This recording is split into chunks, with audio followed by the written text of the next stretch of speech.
Rohit series ని సొంతం చేసుకున్నందుకు కంగ్రాచులేషన్స్. ఒకే రోజు 3 సార్లు బ్యాటింగ్ చేయడం ఇంతకు ముందు జరిగినట్లు ఏమైనా గుర్తుందా? ఇలా టెస్ట్ మ్యాచ్ లో కూడా ఆడలేదు. ఇంతకు ముందు జరిగినట్లుగా నాకు గుర్తు రావడం లేదు.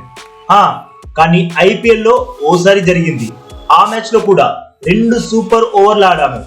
ఆ టైంలో కూడా నేను ఇలానే 3 సార్లు బ్యాటింగ్ చేశాను.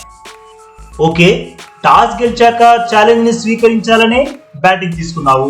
అనుకున్నట్లే 22 రన్స్ కే 4 వికెట్లు కోల్పోయి ఛాలెంజ్ ఎదుర్కొన్నారు. కానీ తర్వాత అద్భుతమైన భాగస్వామ్యం నెలకొల్పారు. ఆ టైంలో నీలో ఇంకా రింకు సింగ్ మైండ్ లో ఏం రన్ అవుతుంది? అక్కడ మేము మంచి భాగస్వామ్యం నెలకొల్పడం చాలా చాలా ఇంపార్టెంట్. అందుకే మేమిద్దరం దాని గురించి మాట్లాడుకుంటూనే ఉన్నాం. అలాంటి పరిస్థితుల్లో నుండి ఎలా బయటపడాలో మనకి తెలుసుండాలి. 20-30 పరుగులకే 4 వికెట్లు కోల్పోయాక ఆ పర్టికులర్ పాయింట్ లో మన మైండ్ సెట్ ఎలా ఉండాలి అన్నదే కీలకం. దీన్ని దృష్టిలో పెట్టుకుంటే మాకిది చాలా మంచి మ్యాచ్. ఎందుకంటే ప్రెషర్ అనేది ఉంది. అయినా వీలైనంత ఎక్కువగా క్రీజ్ లో నిలబడాలి, వీలైనంత ఎక్కువ పరుగులు సాధించాలి.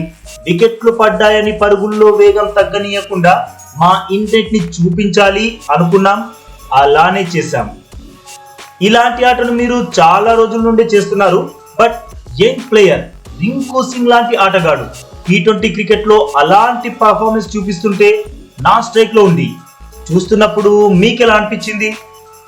నిజం చెప్పాలంటే సూపర్బ్ గా ఆడుతున్నాడు.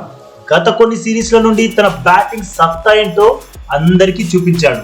తను క్లియర్, కామ్ ఇంకా ఫియర్లెస్ క్రికెట్ ఆడుతున్నాడు. తన స్ట్రెంగ్త్ ఏంటో తనకి చాలా బాగా తెలుసు. తను కూడా చాలా కాలం నుండి ఇలాంటి పర్ఫార్మెన్స్ చూపిస్తున్నాడు. తనపై ఉన్న ఎక్స్పెక్టేషన్ కి తగ్గట్టు ఆడుతున్నాడు. అవకాశం వచ్చిన ప్రతిసారి తన మార్క్ ఆటను చూపిస్తున్నాడు. మీరు చివరి 10 ఇన్నింగ్స్ తీసుకుంటే చాలా చాలా అద్భుతంగా ఆడాడు. ఇలాంటి ఆటగాడు టీం కి చాలా అవసరం. ఎందుకంటే లోయర్ ఆర్డర్ లో ఒక బ్యాటర్ క్లియర్ మైండ్ సెట్ తో మ్యాచ్ ని ఫినిష్ చేస్తే ఒక టీం కి అంతకన్నా ఇంకేం కావాలి? రింకు అదే చేస్తున్నాడు. తన గేమ్ ప్లాన్ పై తనకి క్లారిటీ ఉంది. తన పైన తనకి పూర్తి కాన్ఫిడెన్స్ ఉంది. ఐపీఎల్ లో కూడా ఎలా ఆడాడో మీరు చూశారు.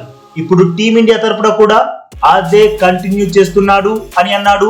ఆఫ్ఘనిస్తాన్ తో రసవత్తరమైన 2 సూపర్ ఓవర్ల మ్యాచ్ లో గెలిచిన తర్వాత హిట్ మ్యాన్ రోహిత్ శర్మ. మరి రోహిత్ ఇంటర్వ్యూ తెలుగులో విని మీకెలా అనిపిస్తుంది? నచ్చిందా? అయితే వీడియోకి లైక్ కొట్టండి. ఇలాంటివి మరిన్ని వీడియోలు చూడాలనుకుంటే మాత్రం తప్పకుండా మన ఛానల్ ని సబ్స్క్రైబ్ చేసేయండి.